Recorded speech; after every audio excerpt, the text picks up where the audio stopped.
Hello DIYers, today we're doing an oil change on a 2000 BMW 528. This step-by-step guide should apply for any E39 5 Series from 1997 to 2003 with the inline-6 engine. I'll show the process for draining the oil, replacing the filter, and refilling.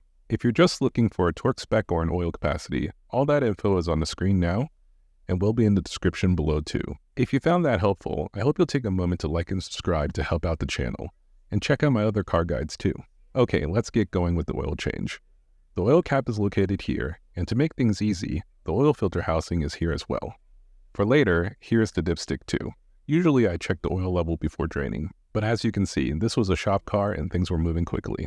The oil pan drain bolt is located here. On your 528i, you might have a skid plate with an access panel. This particular model didn't have one. The drain bolt requires a 17mm socket. After struggling for a minute with an over-tightened bolt, it should come right off. We'll let the oil drain for a couple minutes before moving on to the next step. Since the car is on the lift, we'll put the drain plug back in first and lower the car to swap the oil filter, which again is located up top. The drain plug can be torqued to 18 foot-pounds, or you can just snug it up by hand like I'm doing here. Don't over-tighten as it can damage the drain plug. Don't do what the last guy did. Now back down on the ground, we'll use a 36mm socket for the oil filter housing. To note, I could have listed the housing before draining the oil, since the housing itself holds some oil too. But it's not a big deal if you don't do that. And now that the filter is out, let's prep it. The owner chose this STP oil filter, which was pretty good. I'll have OEM part numbers in the description below too. With the housing out, remove the O-ring with a pick or a screwdriver. You'll notice the O-ring sits in a groove. We'll want to make sure the new O-ring goes back in that same groove. Once the new O-ring is on, take a little bit of oil to lubricate it. It doesn't matter if the oil is new. Old oil like I'm using here is just fine. Now we can put the filter in. It fits in either direction, but I usually have the label side facing out. Give the filter a little push and you should feel it slip into place. The housing is now ready to go back on.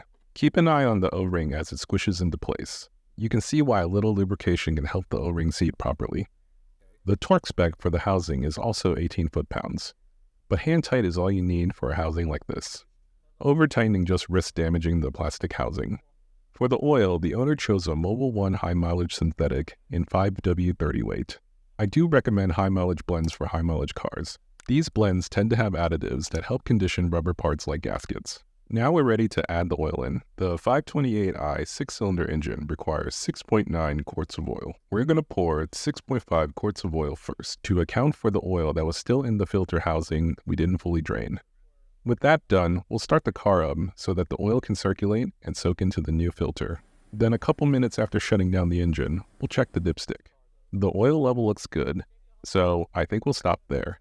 I generally like being squarely between the min and max lines, especially when the oil isn't fully warmed up yet. And that's it. I hope you found this oil change guide for a 2000 BMW 528i helpful. If so, I hope you'll take a moment to like and subscribe. I make videos like this every Friday. If you'd like to see more DIY videos or reviews of tools that I enjoy, some videos should be popping up now. I'm Alan, and this is Metaloop. Thanks for watching. I'll see you next time.